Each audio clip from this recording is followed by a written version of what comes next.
first video diary entry, or whatever this is or it's going to become. I wasted a lot of time even starting, you know. I had analysis paralysis. Like, what am I going to talk about? What am I going to film? What am I going to do? I want to find a story, of course, but at this point it's like you have to just jump in when you do anything, any kind of venture or project. If you're writing, you got to do a free writing drill. If you're vlogging, you just got to record, just do it, I guess, you know. So easy to just have analysis paralysis and overthink and just not do anything. But that's beyond the point of this video. It's just a little diatribe. The point of this video is just to compare and contrast of some people I've met on this journey, you know. Kind of the doomer versus the bloomer. I mean, I don't have the emotional, you know, side to be a doomer. And what I mean by that is that I don't want to feel, you know, mopey and self-defeating and self-sabotaging. I'm not saying all doomers, you know, are this. I'm just saying, for me personally, there's some people who, they have a point. There's a reason to be a doomer. There is a lot going down in this country, in the world. A lot of things, you know, trade deficits, a national debt that cannot be paid back, political gridlock, and, you know, many things. But it's a matter of perspective at the end of the day. You know, it's something like there's some people out there who they want to maximize their strengths. They want to focus on practical things. You know, they want to keep their bandwidth kind of small. You know, I'm just gonna have to work on this and do what I can. There's some people who have a larger bandwidth who are thinking of the state of society itself, culture, and there's a need for both of these people. You know, just a compare and contrast. It's a tale of two cities. It's not my place to say whether it's right or wrong. It's just something I'm just, you know, observing and speaking about. Personally, I mean, you are the sum of the 5 people you're with at the end of the day. You know, if you're surrounded by a bunch of negative people, you're probably going to be negative. If you're surrounded by people who are, you know, positive, more likely you're going to be positive. Because it's just infectious. It's a idea, pathogen, so to speak. In my opinion, I would just say the best thing to do is just to, you know, resist the frame of other people. You know, establish your own and think critically and be independent in terms of letting things affect you. You know, taking things personally or fear of rejection and things like this, you know.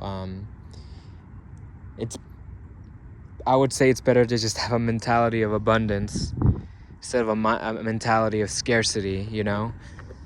Just for you know, mental health reasons, I want to say, like, you know, for some people that might be delusion, though. It's like, you're delusional, you don't have anything. But again, it's a matter of perspective, you know. Oh, I'm broke. Oh, I'm doing that. Well, you have the planet, at least. You have the nature. You have your health. You have your family. You have your friends. Find something. It's just extremely easy, in my opinion, to be just self-defeating, being your worst enemy, putting up roadblocks to yourself. Either that's because you want to, because, you know, you're afraid of trying, or rejection, or you've had that in your past where that's been your history. That's what you've been through. And of course, it's very disheartening to want to be positive if that's all you've been through. But at the same time, I mean, that's all you can do. You know, deal with the cards you've been dealt with. That's all you can do. In any way possible, any way, shape, or form. A lot of people will fight back violently against this idea. And it's easy to, and because we're living in a time that is a double-edged sword. We're living in the age of information. There are people out there utilizing this to the best of their ability, and they're doing well, either for their business, their own project, and there are some people out there who they're on the other side of the algorithm, so to speak, where it's doing the opposite. It's demoralizing people. It's, demoralizing. I would say some people might even argue that is on purpose, to demoralize a nation and its people and its young men on purpose, to weaken the public psyche, There's different people's opinions on this. I'm just throwing some stuff out there. But yeah, there's that side. There's that side where you can be self-defeating. Like, you're your worst own enemy. Everybody has this inner turmoil, this insecurity, this fear, this kind of thing.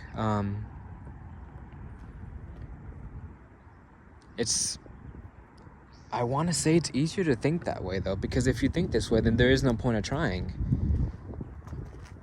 Why try to get up to work? Why try to save? Why try to invest? Why try to do all this if you can just, it's not worth it, so you don't have to do anything, You can, what's the point of working out, You can just eat junk food.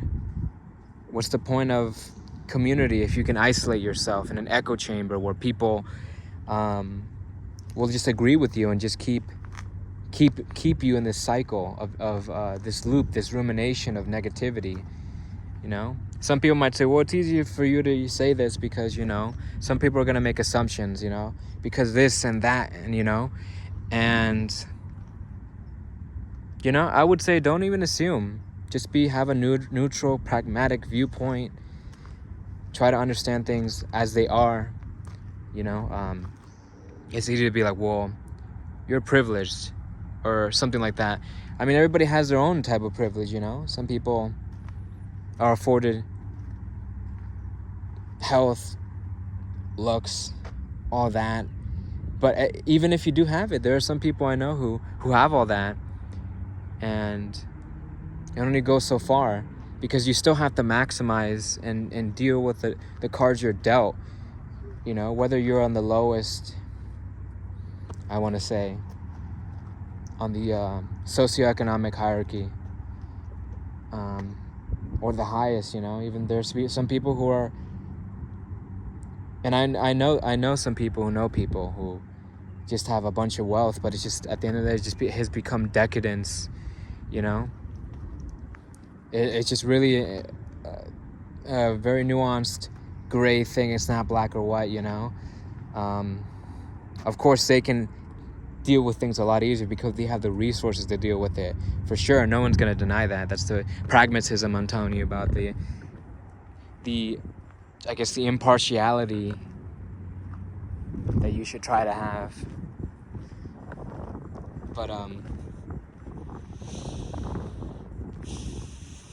But I think, regardless, you should just try to count your blessings, whatever you have.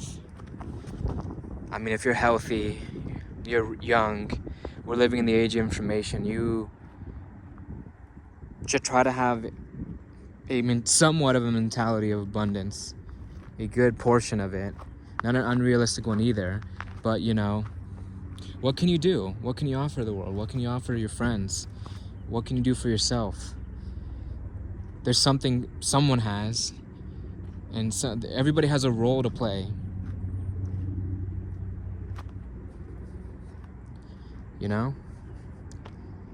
Even if you just have nothing to offer, and there's some people who still have advice, they have experience, they have failure they can speak about.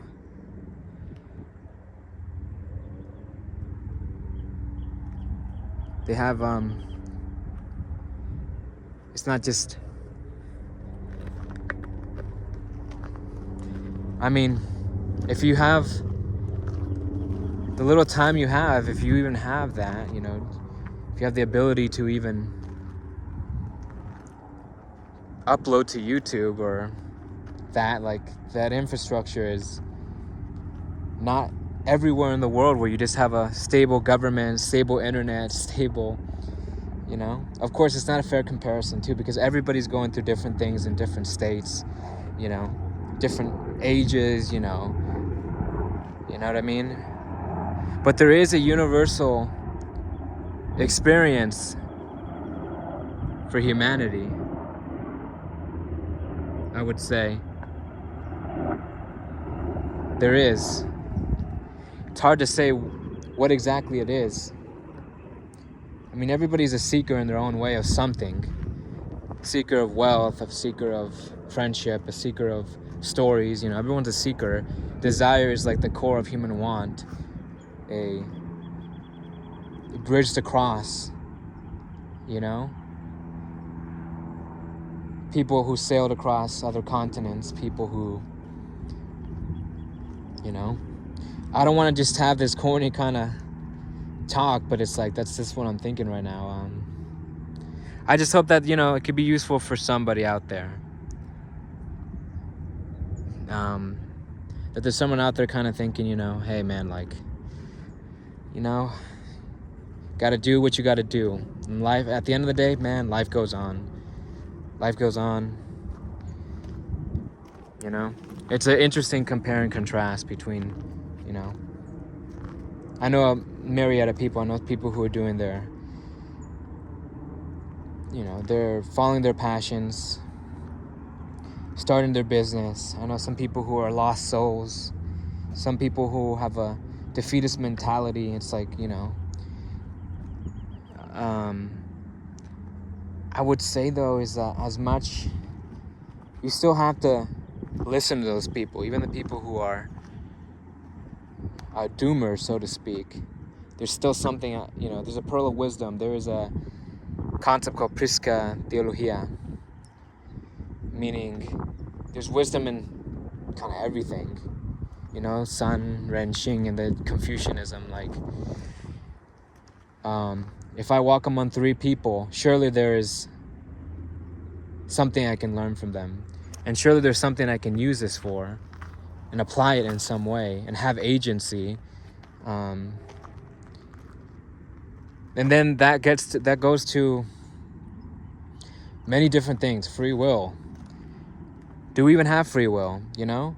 Because if I was born in these circumstances, you know, there's that perspective. If I was born in these circumstances, this kind of way, this kind of household, this kind of mindset, these habits, these ideas, do I even have a say? Well, I would say the court systems definitely do, you know? You know, if you kill somebody, you murder somebody, you can't really use the excuse of, well, did I even have a choice, you know? Because I think about it, there is no free will. Well, there is personal agency. But then again, some people might even disagree with me on that. They might be like, well, yeah, is there though? Is there personal agency? I mean, I definitely think there is, like, definitely to a certain extent, like, but that's kind of besides the point. I'm just kind of throwing out random ideas out there that I was just kind of thinking about. You know, it's again a tale of 2 cities, the doomer versus the bloomer. There are people who believe in the American dream, and they're gonna do what they can. They're gonna get the, you know, I know people personally who, you know, who work all day, every day, save, invest. They have frugality. They have a lot of impulse control. They control their spending for like a greater. They delay short-term gratification for something, you know, bigger. They want to save for a house and all that, and then I know some people who have 0 impulse control. All they care about is short-term gratification. And hey, then again, I mean, we're living in the age of information. This is kind of the easiest time in history to do that. To just grow lazy and fat and docile instead of working out, eating fast food, instead of trying to get educated, just doom scroll, you know, instead of going out there and working and saving as much as you can for something. even to leave, you still have to do that. Even to leave, you still have to, because again, I spoke that there are people who do not believe the American dream exists and they want to leave. The American dream for them is to leave, to go to Europe, to go to Asia. Well, that's because they have a lot of purchasing power, the US dollar. So it's, but then again, like, you know, what they're gonna do it regardless. Like, there's no point in me adding a value judgment. It is what it is. They're doing it. This video is not about my value judgments, like whether I think it's good, whether I think it's not. It's just observations of people, you know? Observations that I've noticed compound eventually and kind of have patterns, you know? Certain thought processes, you know, habits, preferences, ideas, you know? Again, there's also the person who believes, yeah, there's people who believe the American dream exists. There are people who don't believe it's dead, it's a nightmare. There's people who are in the middle who are thinking it's a lot harder. It is still possible, and we're still gonna try, and we're not gonna leave. And it's more of a quest to, at this point, it's a quest to do this. It's an American quest, you know? It's a dream, but the journey might not even end. It's a more neutral standpoint. Like, we might reach the mountain, we might not, but we're gonna travel on it anyways. See what we can do, you know? It's interesting to see these different perspectives. But in my opinion, and I will add a value judgment for the end of this video. I want to say that it is easier to be a doomer. Some people might say demoralization on a large scale, a psychosis of sorts, you know, it's easier to just, and some people argue it's because you just want to give up, or you're insecure, or you had a lot of failure and you're jaded and you're like, why should I try, you know? So of course there's like that, there's a reason to. So, but I want to say that there is a lot of media and a lot of TikToks and YouTubers saying, like, you know, there's these trade deficits, again, as I said, political gridlock, education is not affordable, health insurance is not affordable, and all of this is true, but it's like, you know, what are you gonna do? What are you gonna do?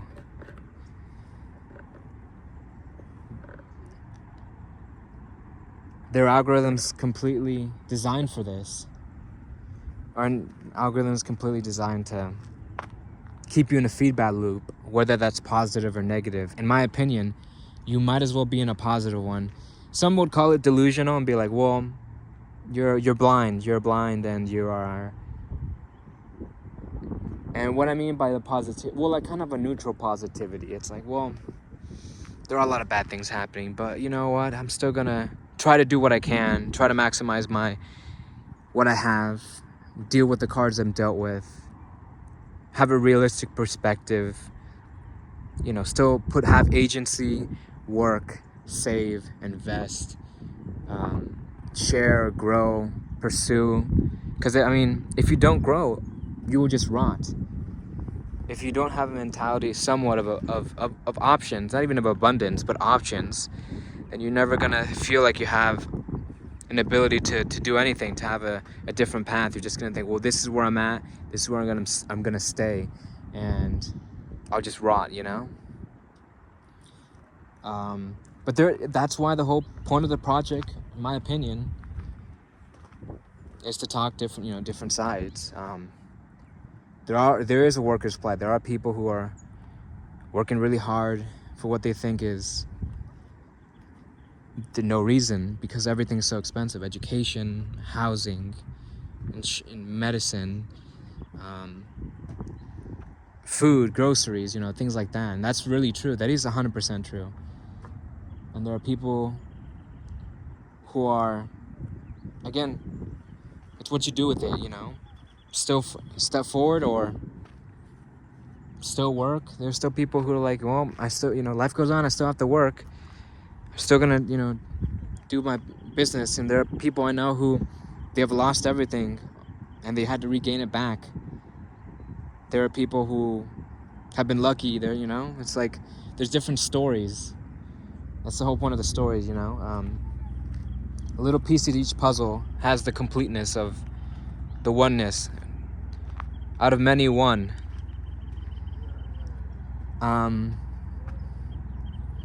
Because there are people out there still doing okay for themselves, you know.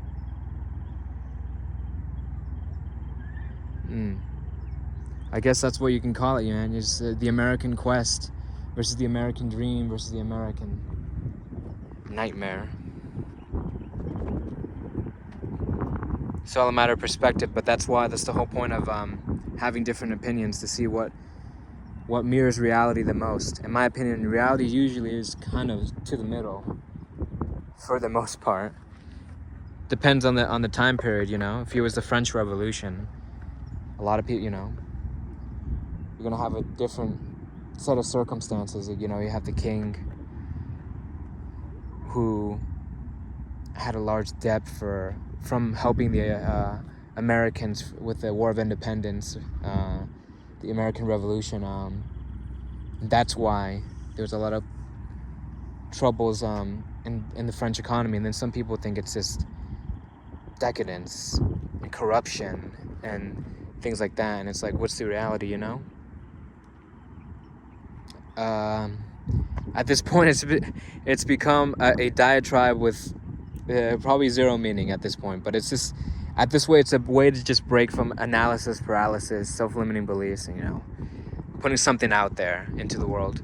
A lot of people are going to disagree with me, but it is what it is. A lot of people will be negative and fight back and say, even if you're neutral, they'll get mad. They'll be like, well, you know what, you're a fence sitter, you know. So it's like, no one's gonna be happy regardless. So I mean, I feel like that fear of rejection, fear of vitriol, of anger, it's like, what can you do, right? What can you do?